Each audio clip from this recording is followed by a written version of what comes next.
Satuan Tugas Penanganan COVID-19 di Karangasem melakukan verifikasi terhadap sekolah-sekolah yang menyatakan siap melakukan pembelajaran tatap muka atau PTM.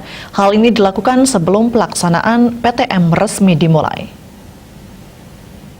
Kepala Dinas Pendidikan, Pemuda dan Olahraga Karangasem, Wayan Sutrisna mengatakan, Disdikpora bersama Dinas Kesehatan Karangasem, Dinas Perhubungan Karangasem, BPBD Karangasem, Satpol PP, Ketua MKKS SMA telah melakukan rapat terkait PTM tersebut.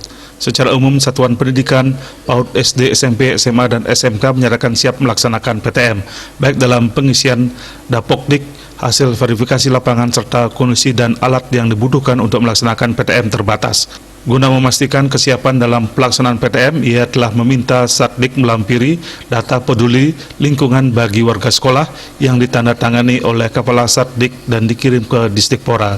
Berdasarkan hasil keputusan bersama 4 Menteri maupun SE Gubernur, PTM terbatas dilakukan dengan cara penerapan protokol kesehatan yang ketat. Eka Prananda, Balik Pos melaporkan.